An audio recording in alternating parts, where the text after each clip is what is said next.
La Mordida. Un espacio para la integridad de la coyuntura nacional.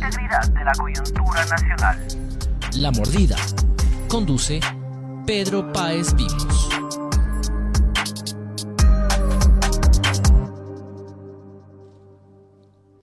Muy buenas tardes y bienvenidos a un nuevo programa de La Mordida, tu plataforma de contraste y divulgación de la información. Después de salir de una complicada coyuntura nacional con el tema del juicio político, de la muerte cruzada, ahora nos encontramos en el ojo del huracán de unas elecciones seccionales, unas elecciones nacionales anticipadas que se plasman de una manera muy complicada. La semana anterior tuvimos unas primeras impresiones electorales y lo que ha pasado en el transcurso de esta nueva semana no ha variado mucho. El panorama electoral no está bien definido, los candidatos aún no están sobre la mesa y las alianzas entre los diferentes partidos políticos aún no se han logrado concretar. El día de hoy les traemos un programa con un tema muy particular. Creemos que es necesario adelantar criterios del análisis para uno de los escenarios más probables después de las próximas elecciones. Con el correísmo fortificado no solo por su voto duro, sino por la estructura de gobierno con la que cuentan en este momento después de ganar las prefecturas y las alcaldías muy importantes de las últimas elecciones seccionales, nosotros creemos que es importante adelantar criterios a qué es lo que va a pasar en las siguientes elecciones. Sin lugar a dudas, una de las opciones más favorables para ganar las presidenciales transitorias que se avecinan. Después de esto, ¿qué va a pasar? Tenemos el agrado de contar con dos expertos en derecho penal que nos van a dar su criterio para responder la pregunta: ¿puede Rafael Correa volver al Ecuador y participar en los comicios electorales del 2025? Le damos la bienvenida al doctor Pablo Castillo y al doctor Alfonso Zambrano para conversar sobre el caso Sobornos y sus implicados. Bueno, muy buenas tardes a todas las personas que nos están viendo y escuchando otro miércoles más acá en La Mordida, un programa que trata sobre temas de integridad pública y coyuntura nacional. Muchas gracias, Pablo, por estar aquí presente. También le agradecemos la presencia al doctor Alfonso Zambrano, que está conectado vía Zoom desde la ciudad de Guayaquil. Bueno, Emilio, sigamos con la introducción. Sí, de igual forma extendemos un saludo a nuestro presentador Pedro Páez. Para poner en contexto y refrescar la memoria, veamos el siguiente video. Se dio a conocer el pasado 7 de abril. El expresidente Rafael Correa, el ex vicepresidente Jorge Glass, exministros del gobierno anterior y 10 empresarios eran condenados por el delito de cohecho a 8 años de prisión. El caso, inicialmente denominado como Arroz Verde, se conoció después de la publicación en el portal Mil Hojas del cobro de coimas a cambio de la entrega de contratos millonarios por la construcción de obras públicas, mientras que el proceso penal inició en noviembre del 2019, luego de la acusación de la Fiscalía. El expresidente Correa es acusado de liderar la red de corrupción que operó entre el 2012 y 2016 y que también estuvo integrada por exfuncionarios como Alexis Mera, María de los Ángeles Duarte, Walter Solís, Vinicio Alvarado, la actual asambleísta Viviana Bonilla, entre otros.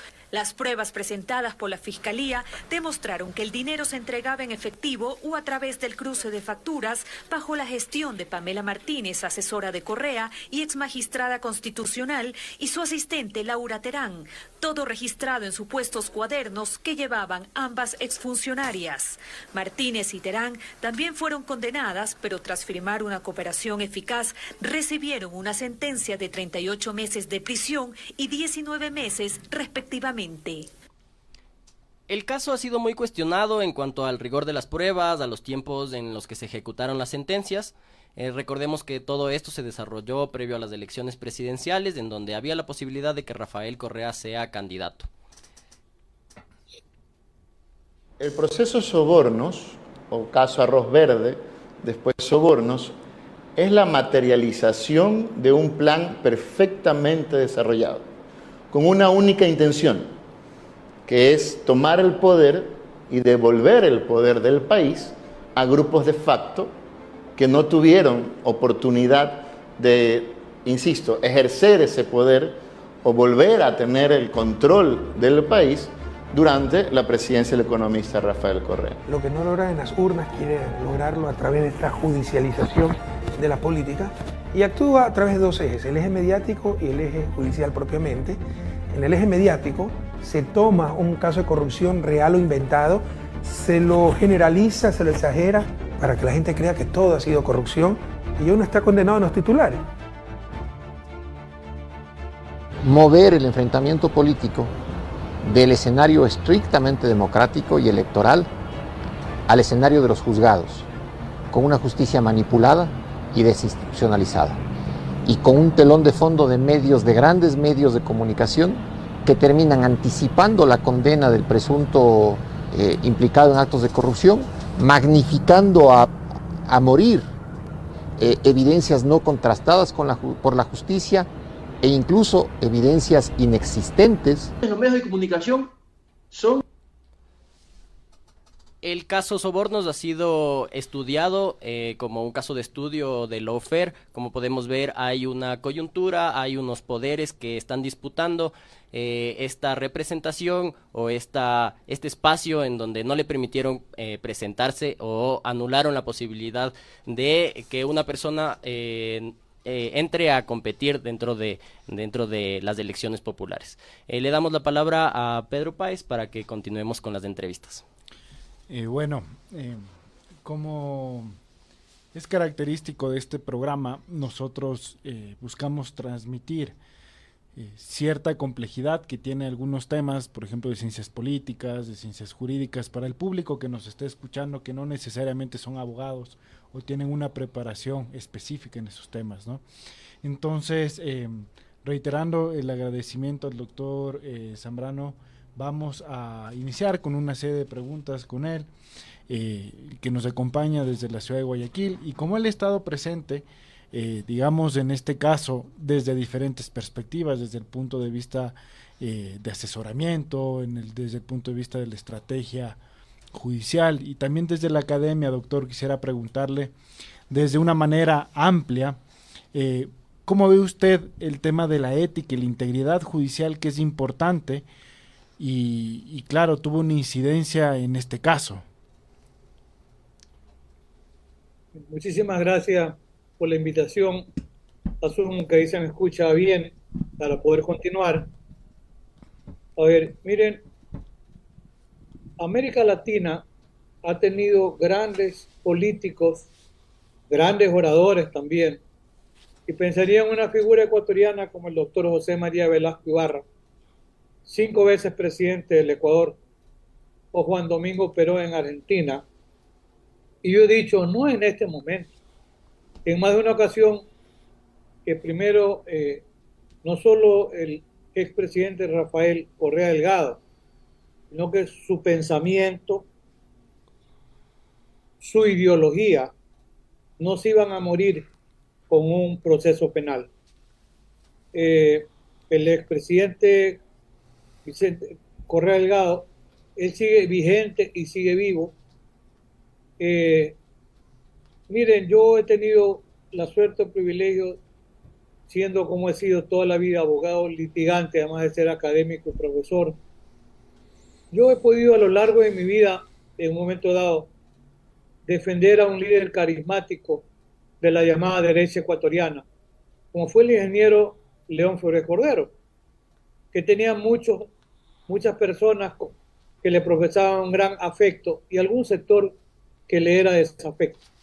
Pero él representaba a la derecha ecuatoriana y tuve la suerte, junto con 2 abogados relativamente jóvenes, Carlos Alvear Burbano y otro abogado más que luego estuvo en la asamblea,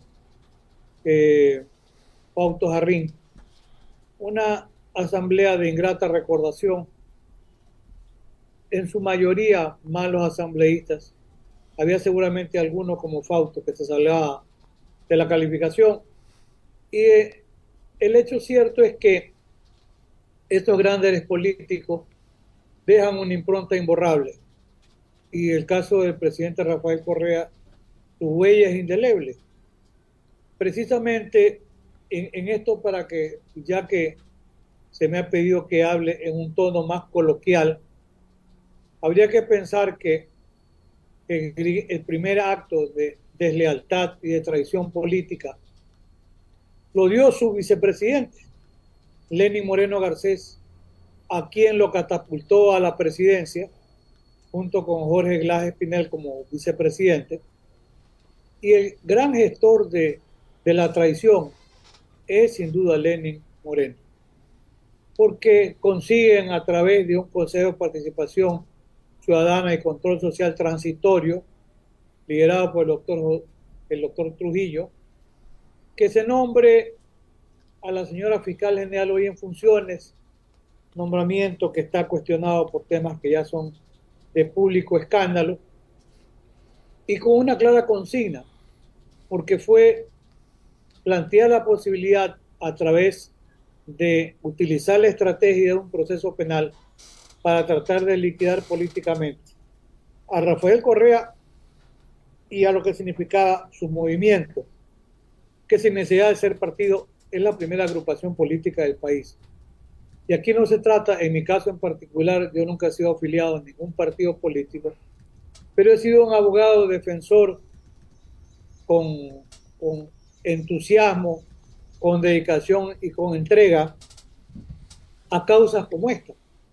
Cuando yo fui consultado y analizo, yo tengo formación también en el ámbito criminológico, y nosotros en criminología hablamos de los procesos de criminalización primaria cuando la ley se crea y de criminalización secundaria cuando la ley se aplica. Y en aplicación secundaria hay un proceso de selectividad positivo en contra de algunas personas y de selectividad negativo, dejando a otras personas fuera del control formal. Pero aquí es importante. Escuchaba hace un momento en brevísima referencia o comentario, porque el tiempo no dará para más tampoco, que por una supuesta investigación periodística que se calificó en su momento como arroz verde, pero es que esa documentación, sin duda forjada por dos personas que decían estar vinculadas al periodismo, ¿cómo llega a conocimiento de la justicia? Porque dice un oficial de la policía, en ese tiempo era teniente de apellido Fuentes, que él en la madrugada, o sea, como que un oficial vago no tiene nada que hacer, que en la madrugada estaba navegando en las cuentas, en las redes sociales, y en Twitter encontró esta referencia a un supuesto acto de corrupción, y que él, ante la importancia del suceso, la puso en conocimiento de sus jefes, y sus jefes le dieron participación a la Fiscalía General del Estado. Eso fue fraguado, eso fue dirigido. Es una perversidad. Mire, un poco parodiando, habría que pensar en esa famosa novela que la hemos leído más de una vez, la hemos visto en películas, El proceso de Kafka, de Franz Kafka, donde una persona es perseguida, no sabe por qué, y donde, como el mismo Kafka decía, se pone en riesgo la seguridad jurídica. En el país, ese caso es un caso vergonzoso para la justicia ecuatoriana al interior y al exterior.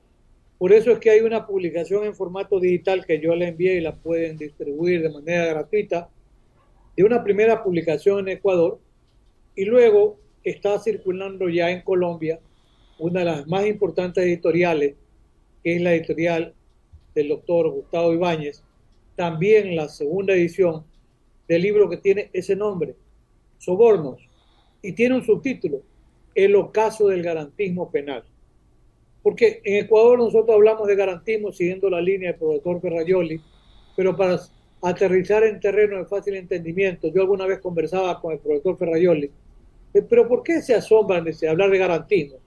Hablar de garantismo es hablar de los derechos humanos. Y en verdad, si algo no se respetó en ese proceso fue el garantismo penal, por la forma como se lo introduce como medio para una investigación esta información de dos personas que seguramente llevaban la consigna de conseguir ese resultado.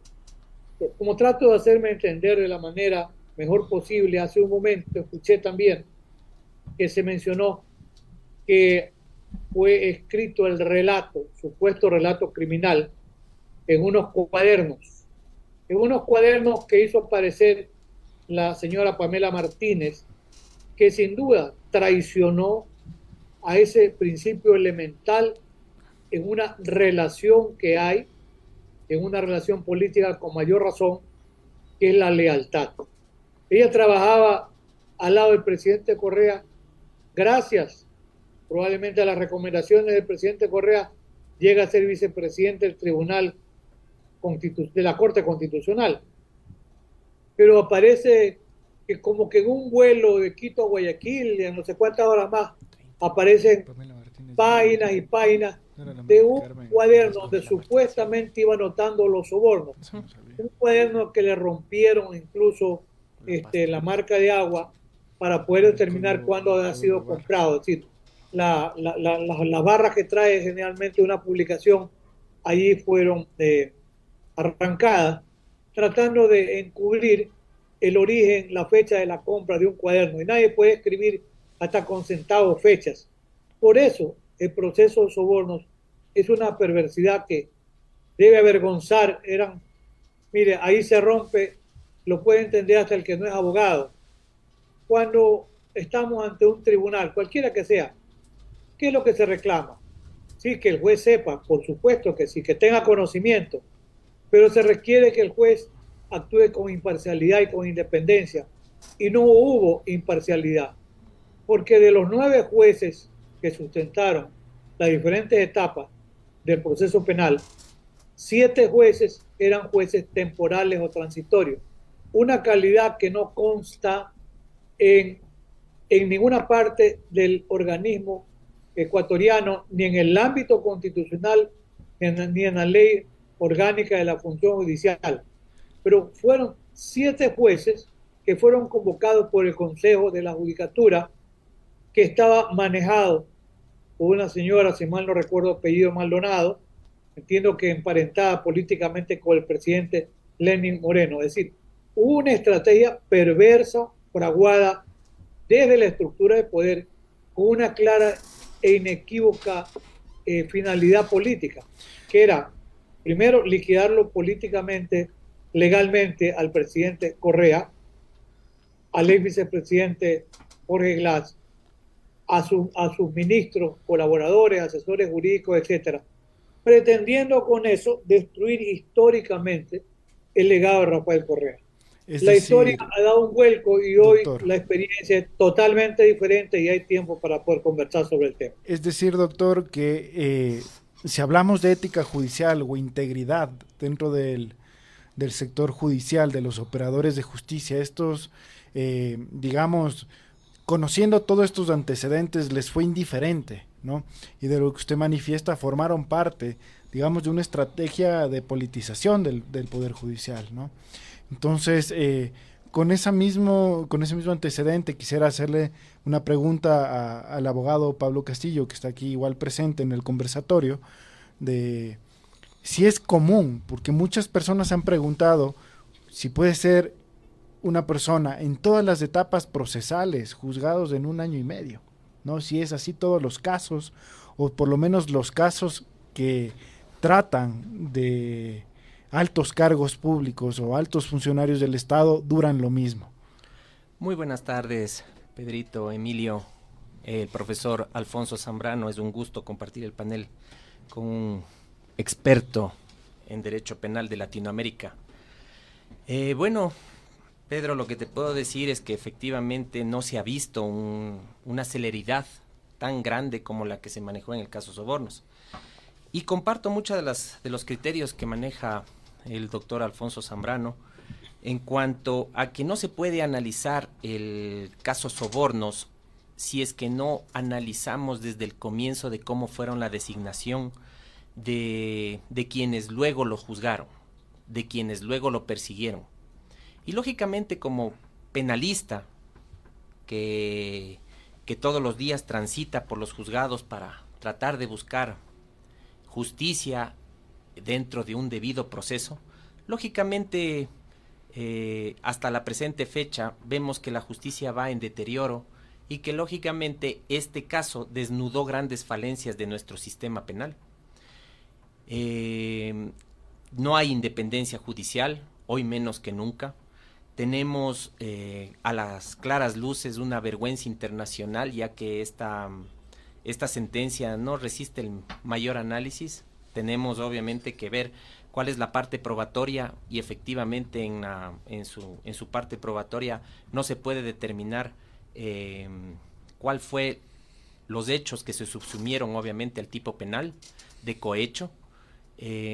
Tenemos, como manifestó el doctor, que ver también el tema del estudio de la congruencia, ya que Fiscalía acusó por el delito de cohecho y obviamente se pasó en el tribunal a un delito de cohecho agravado. Entonces, todo eso obviamente nos hace pensar de que la ciudadanía en este momento, muchos de ellos, no tomó en consideración para cuál es el fin de la pena, ¿no? Tenemos un fin establecido tanto en la Constitución y en el Código Orgánico Integral Penal, que no es el mismo, difieren el mismo, pero ninguno de ellos se cumple. Obviamente la sociedad, como lo dijo el propio Rafael Correa, son la primera fuerza política. Entonces, no debemos dejar de lado estos temas porque obviamente son coyunturales, y ahora que estamos tratando el tema político, que va de la mano del tema legal, debemos manifestar que obviamente si llegara nuevamente a presentarse Rafael Correa a las elecciones, tendría obviamente las posibilidades de ganar. ¿Cómo se explica eso en una sociedad, obviamente, donde se ha condenado a una persona, donde se tiene una sentencia, si es que efectivamente se comprobó su culpabilidad? ¿Cómo es que puede acceder por la sociedad a un nuevo voto?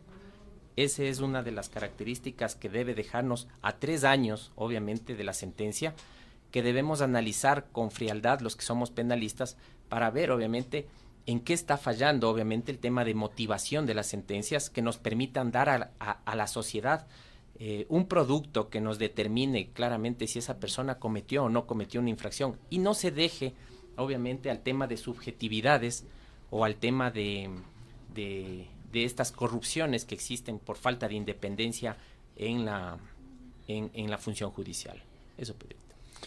Sí, es un caso que digamos, ha tenido muchas críticas, ¿no? Muchas críticas por el tema de politización de la justicia.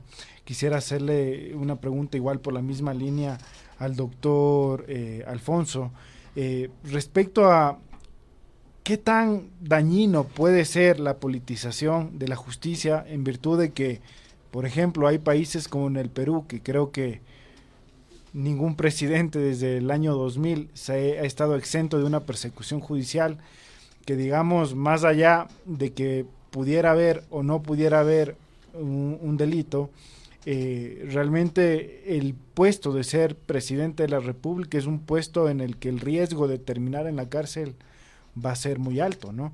Entonces, eso le quisiera preguntar al doctor Alfonso, si es que él ve que el derecho penal está siendo utilizado en perjuicio del sistema democrático. El derecho penal lamentablemente se convierte, como en este caso, y llegó a mencionar algún otro, en un instrumento de persecución política. Mi amigo, el jurista y académico Eugenio Raúl Zaffaroni, él dice que el sistema penal debiera servir como mecanismo de contención. ¿Para qué? Para evitar que haya un ejercicio abusivo del poder punitivo del Estado. Es el artículo 1 del Código Orgánico Integral Penal.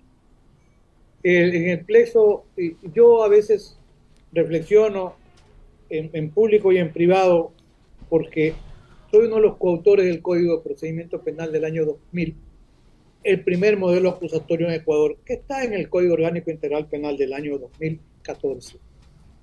Y alguna vez soy coautor junto con el profesor Walter Guerrero Ibanco, ilustre lojano, pero que luego se queda viviendo en Quito, fue presidente de la Corte Suprema y catedrático emérito de la Universidad Central. Y el otro jurista y académico que trabajó en el anteproyecto del primer Código de Procedimiento Penal en el año Lo entregamos en el año 97, 98 para la constituyente Riobamba. El año 2000 se convierte en el primer código en la línea del modelo acusatorio adversarial. Era el profesor Edmundo Durán Díaz. El tercer comisionado era Alfonso Zambrano, y lo hacíamos con la Corporación para el Estudio y el Desarrollo de Quito, la CLD.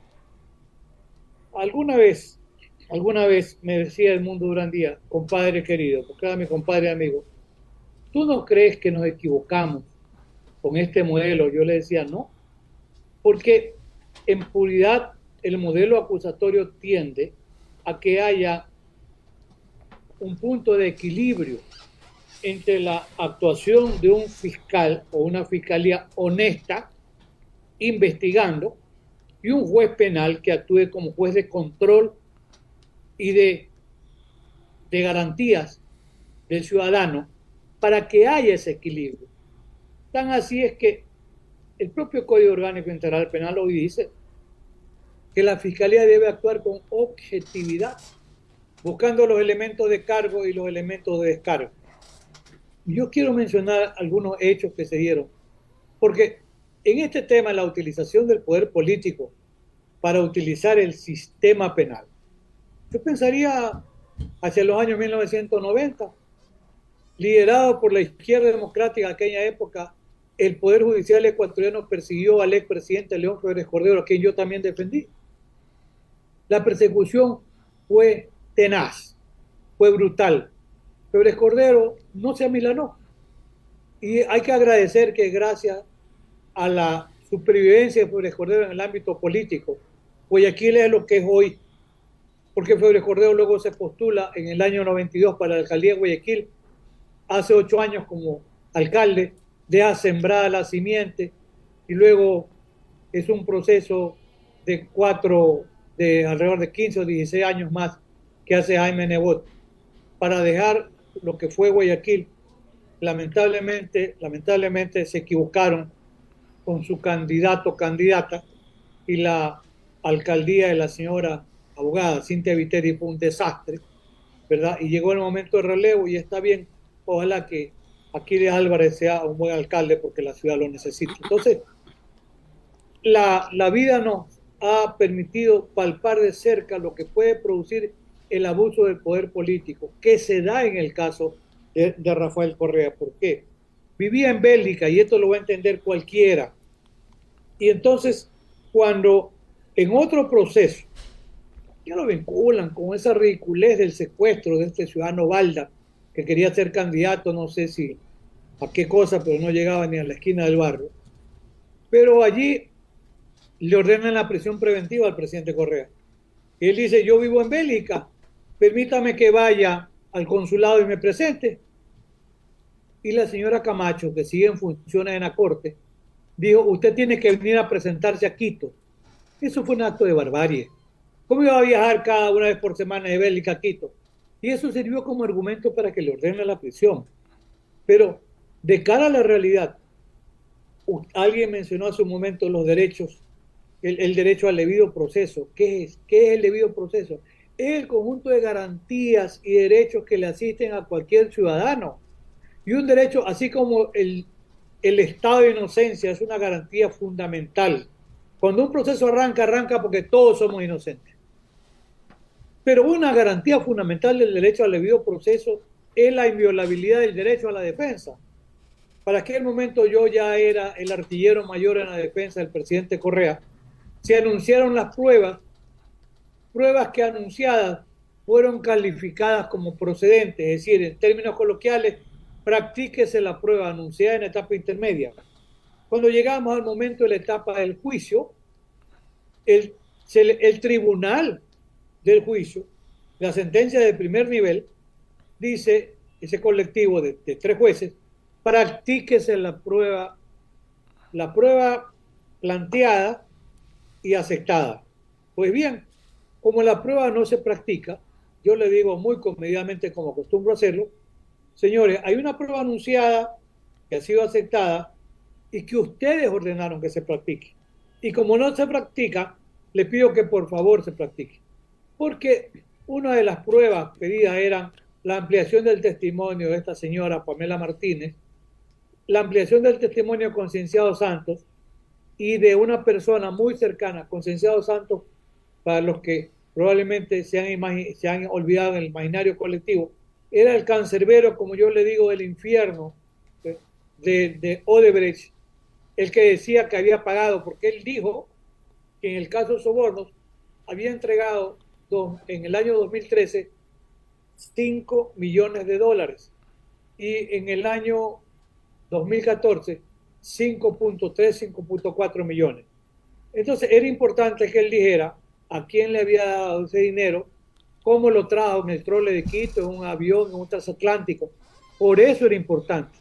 Y ojo, con un interrogatorio abierto, porque la señora fiscal y el procurador le mintieron al país cuando dijeron que no se lo podía procesar a Concienciado Santos porque él tenía un acuerdo de delación premiada en Brasil.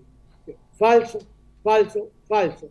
Concienciado Santos estaba condenado en Brasil por 9 delitos cometidos en Ecuador, pero no por caso soborno. Y yo en Quito, en audiencia civil, le dije, este es el documento apostillado. Y la Fiscalía y la Procuraduría le han mentido a ustedes, les dije a los jueces, porque Concienciado Santos no ha sido procesado en el Perú. Ojo, se había aceptado la declaración de Concienciado Santos y luego no la practican. Y el otro cancerbero era de Sousa para preguntarle, ¿usted llevó el dinero en carretilla? Estamos hablando de más de $10 millones en dinero en efectivo. Pues bien, en ese momento los jueces miraron para otro lado, no practicaron la prueba y entonces lo dejaron en indefensión. Eso es causa de nulidad. Se planteó la nulidad en el recurso de apelación, los jueces miraron para otro lado, porque le interesaba era, como fuese, llegar a consolidar en firme una sentencia condenatoria. Porque por eso es que en 17 o 19 días se saca una sentencia en casación. En el caso contra el expresidente Yamil Maguad, duró alrededor de 20 años el proceso y en la casación estuvo muchísimos años por allí votada. Pero aquí era una marcha contra el reloj. Hay temas importantes a los que yo me puedo referir luego y decir a base de qué pruebas se lo condena al presidente Correa y a sus ministros, etcétera. Y algo que es también muy, pero muy interesante, porque esto sí lo entiende hasta el que no es abogado. Esa sentencia, la del primer nivel, que fue notificada con 400 páginas, que era bastante, después apareció una sentencia con 700 páginas, donde los jueces, creo que si se le toma examen, ningún juez sabía alemán, y hacen citas de Günther Jacob en idioma alemán a pie de página. Los jueces creo que tampoco manejan idioma portugués, y hacen cita de Luis Greco, un académico que es catedrático en Alemania y fue alumno del profesor Klaus Roxin en portugués. Bueno, era un copia y pega. Y alguna vez Raúl Zaffaroni me preguntó, hace pocos meses, ¿quién hizo esa sentencia? Y yo le dije, asumo que fulano de tal la redactó. Porque es una sentencia en la que los jueces hasta hacen citas en idioma extranjero sin verificar ni el libro, ni la edición, ni el año. Por eso yo he dicho, es una sentencia fraudulenta y forjada. Entonces, hay bastante material, pero luego puedo referirme en mérito de qué prueba se llegó a una condena. Así es, doctor. Por el temas de tiempo, ¿no? Que el espacio del programa, digamos, acaba hasta las 6:30. Yo quisiera hacer una pregunta a ustedes como invitados expertos, conocedores del derecho penal, que realmente es la que nos motivó a poder establecer este programa y que es la, digamos, la pregunta que tienen muchas personas actualmente, ¿no? ¿Es viable que el presidente Rafael Correa pueda volver en un futuro, sean para las elecciones del 2025 o inclusive antes, a la vida política nacional? O sea, volver al Ecuador, estimado Pablo. Bueno, en cuanto al regreso de Rafael Correa, debemos mencionar que tiene una sentencia ejecutoriada. Esta se encuentra en firme. Y lo primero que obviamente se debe derribar para poder acceder a una elección, a una designación de cualquier ámbito, ya sea en el tema como funcionario público o como de elección popular, él debe primero derribar esa sentencia. Sé que le falta todavía realizar el recurso de revisión penal que obviamente será un recurso de lo cual se podrá manejar obviamente el tema de la prueba, cómo fue, cómo llegó y bajo sus 3 argumentos. Y una vez que obviamente pueda ser derribada esa sentencia, que a consideración personal está mal motivada, como lo ha manifestado el doctor, él podría regresar. La otra sería obviamente manejar temas de indulto y amnistía, pero sin embargo ahí no podría tampoco participar en unas elecciones, y eso obviamente lo dice la Constitución y la ley. Entonces, en este momento, como defensa de cualquiera que ejerza la defensa del señor Rafael Correa, nadie le va a decir que venga al país, obviamente, a presentarse unas elecciones. Está imposibilitado en este momento por esta sentencia en firme y, lógicamente, no sería factible que él se presente. Tomando en consideración que también el recurso de revisión es extraordinario, es un recurso extraordinario y, lógicamente, eso también lleva un tiempo que es largo, obviamente, en el sistema común. Entonces, doctor Alfonso, existe un recurso de revisión que se puede agotar, ¿no? Y se lo puede establecer en cualquier momento, dependiendo de la estrategia de los abogados, ¿no? Que tengan, ¿no? Pero de lo que se ha escuchado existen varios puntos que inclusive pudiera haber un supuesto fraude, ¿no? En el tema de que inclusive la sentencia no corresponde intelectualmente y materialmente a los que les expiden. Entonces, doctor, usted nos comentaba que tenía algunos puntos respecto al proceso que nos puede comentar y que sin duda formaría parte de un posible recurso de revisión.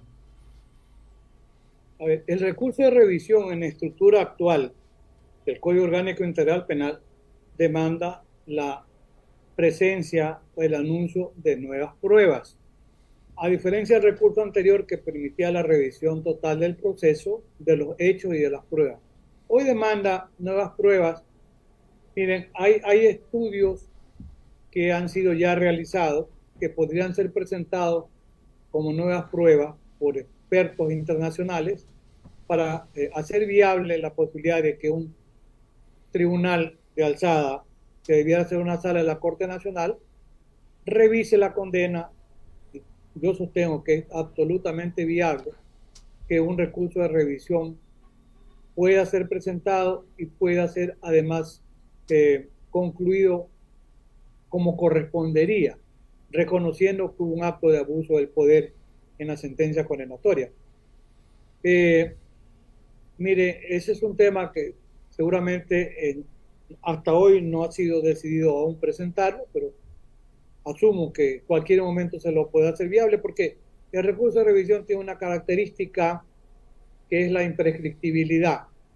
Es decir, pueden pasar 5, 10, 15, 20 años, no hay tiempo de perecibilidad, se lo puede presentar en cualquier momento. Probablemente el momento mejor sea aquel en el que haya independencia del poder de administrar justicia. Mire, en el tema, y para ser ilustrativos, para los que no conocen, como es un proceso también voluminoso y en el que el lawfare, ¿verdad?, la guerra jurídica y el fake news, las noticias falsas circularon mucho,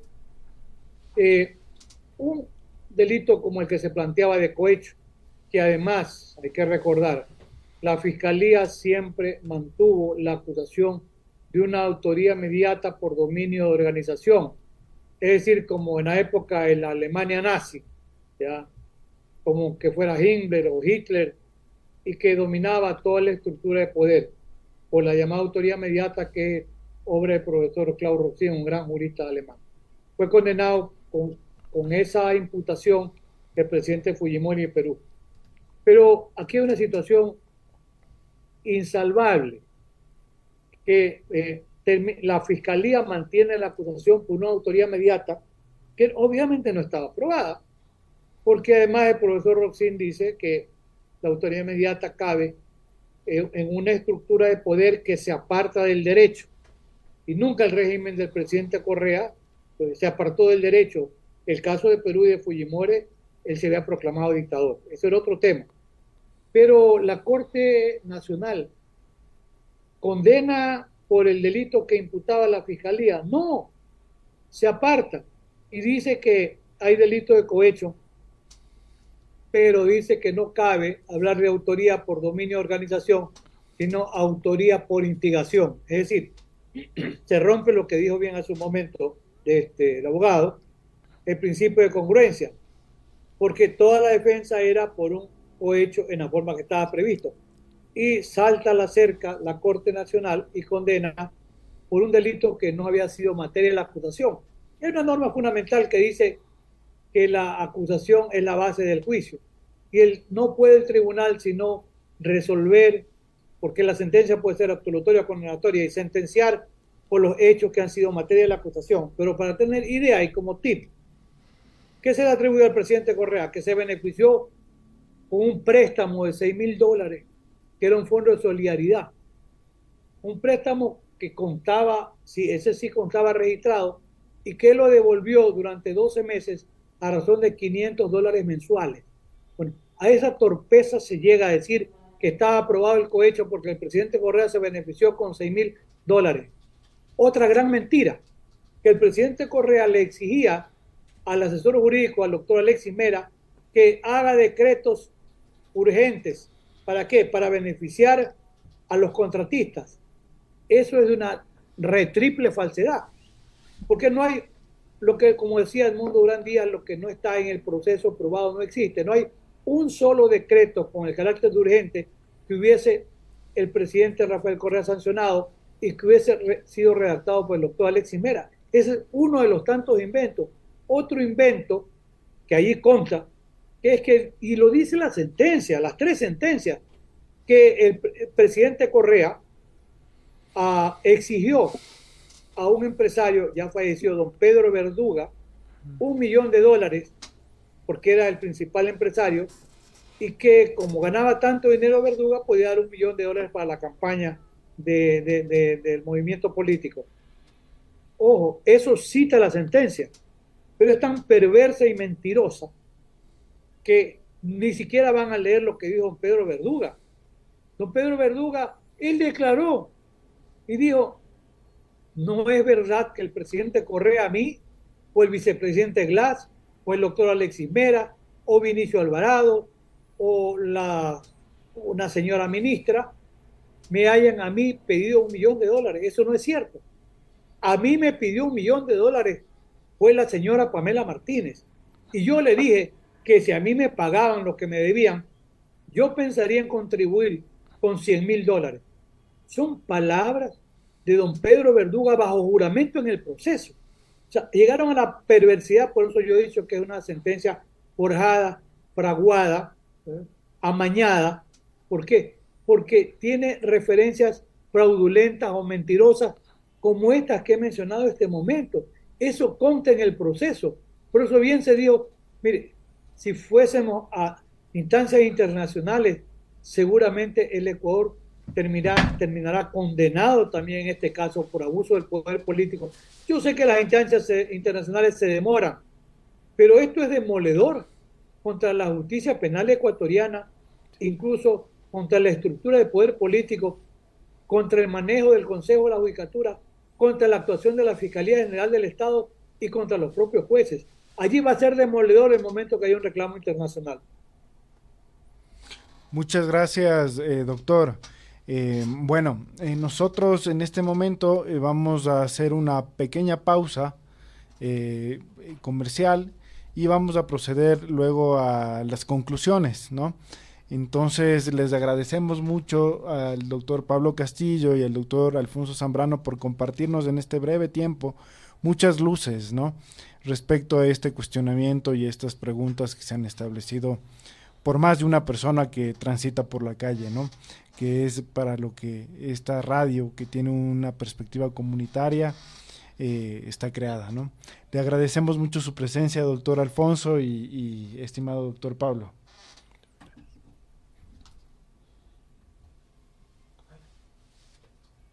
La prefectura creó para ti 6 centros Guarmi de protección integral de derechos y modernizó 11 centros de salud Pichincha Humana, porque cuando alguien te importa, lo cuidas y proteges. Y para ello, lo más importante es que alcance toda la atención que necesita para lograr su bienestar y que se sienta seguro. Porque nos importas, en nuestros centros tu salud física y mental están en buenas manos. Llama gratis al 1-800-P por parecidas y al 166 si hay una emergencia para víctimas de violencia a las 24 horas.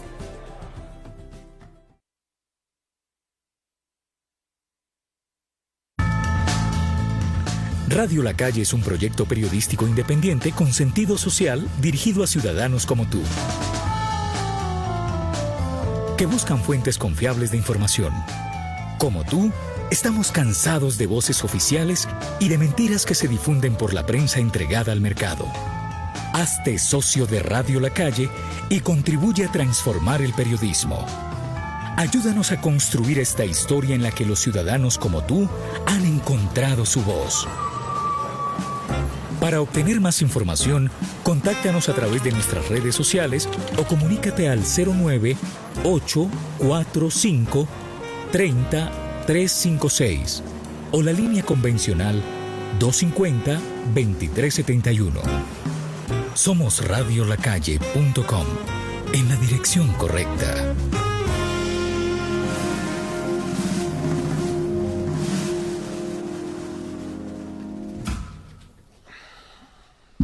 Muchísimas gracias a nuestros dos invitados. Definitivamente ha sido un panel académico que nos deja muchísimo para reflexionar.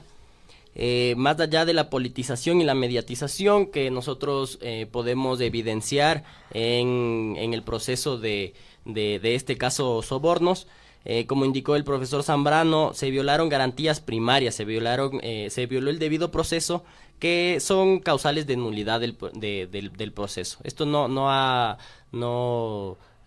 como él mismo nos explicó, los jueces hicieron su vista a otro lado y claramente revelaron que había una intención de que haya una pena rápida para que el expresidente Rafael Correa no pueda presentarse a las elecciones presidenciales.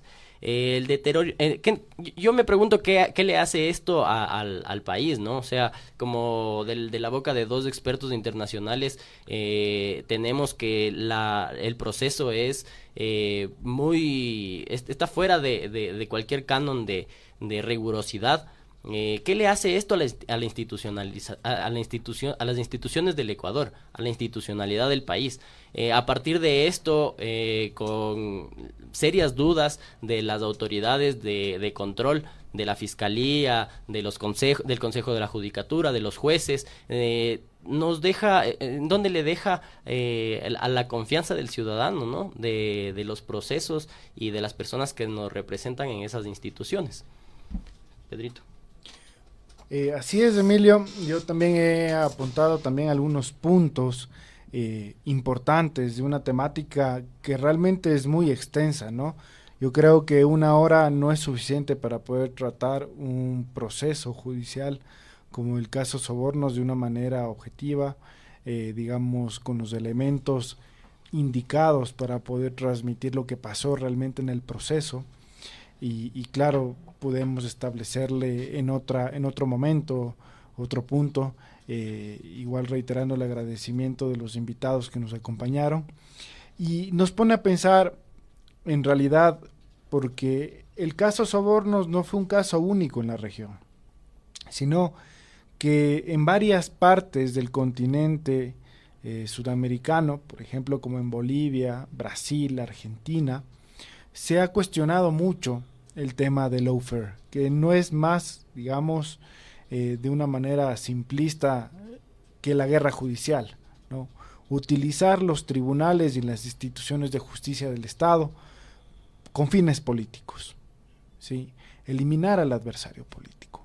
Y eso nos han comentado que es muy peligroso para la estabilidad democrática. Primero, porque las personas necesitan confiar en las instituciones de gobierno, y más aún en algo tan delicado como es la justicia.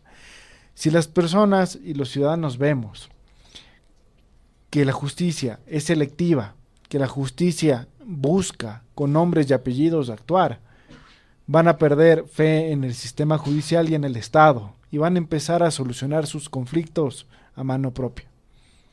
Y lo único que nos limita de un Estado salvaje o natural son las instituciones que hemos creado y que se encuentran, digamos, reconocidas en la Constitución, como la Fiscalía, los Tribunales de Justicia, Contraloría General, etc. Ahora bien, en cuanto al caso Sobornos, nos han establecido que hay múltiples irregularidades, inclusive desde el punto de vista de las designaciones de los jueces, ¿no? El doctor Zambrano nos ha manifestado de que habían jueces que no tenían la calidad de fuero para poder juzgar al expresidente de la República, Rafael Correa Delgado. Es decir, que comenzando desde ahí hay una duda sobre quienes emitieron providencias, autos e inclusive la sentencia en el caso Sobornos, ¿no? Que han habido fabricaciones o supuestas fabricaciones de sentencias, ¿no? Es decir, que los jueces y su equipo técnico del despacho judicial no hicieron o no obraron, sino que fueron personas externas, digamos como se conoce mediáticamente mediante Chucky Sevens, ¿no? Posibles Chucky Sevens, las sentencias, y que no se valoró de manera justa la prueba por parte de las personas que están siendo juzgadas por el sistema penal, ¿no? Que lo mínimo que un tribunal al momento que tiene que decidir sobre la libertad de los individuos debe hacer, escuchar y resolver de manera motivada lo que le están diciendo. Esto forma parte de lo que se conoce en términos jurídicos como el debido proceso, ¿no? Y el debido proceso inclusive va más allá, como manifestó el doctor Castillo. Esto va, digamos, con unas garantías que tienen que ser precisas y en todo momento por parte de las personas que están siendo procesadas. Es así como un posible recurso de revisión está en el aire, es decir, puede ser activado en cualquier momento cuando se lo considere oportuno y cuando hay independencia de la función judicial, ¿no? Y sobre todo independencia política de la función judicial, que es algo que aspiraría cualquier Estado de derecho que aspire a tener ideales democráticos o mantener los ideales democráticos. Dependerá de esta modificación que se adopta desde el COIP, que es de prueba nueva o elementos nuevos, que también lo mencionó el doctor Zambrano, porque antes no era así, sino antes era, digamos, un recurso un poco más flexible. Y claro, hay elementos nuevos que pudieran ser muy importantes para poder, digamos, analizarlo dentro del caso y que dependerá de la defensa del expresidente Rafael Correa o de los demás procesados que fueron sentenciados, ¿no? Hay temas interesantes que igual se podrá seguir revisando, por ejemplo, cómo operó la cooperación eficaz, si hubo o no hubo procedimientos abreviados o qué tipo de colaboración hubo, y que ese detalle realmente el programa quedará debiendo para otra edición de esto, ¿no? Con esta conclusión creo, Emilio, que no tenemos nada más en agenda por hoy, sino más bien reiterar el agradecimiento también a las personas que nos están viendo y participando en este programa, y que los esperamos de manera atenta para el próximo miércoles se conecten de 5:30 a 6:30 en La Mordida, que es un programa que busca trabajar sobre temas de la integridad pública, a lo que incluye también los procesos judiciales. Muchísimas gracias. Nos vemos la próxima semana. Una muy buena noche. Muchas gracias. Buenas noches. Gracias también a ustedes por la invitación. Hasta luego. Seguía conectado el doctor. Sí. Radio La Calle presenta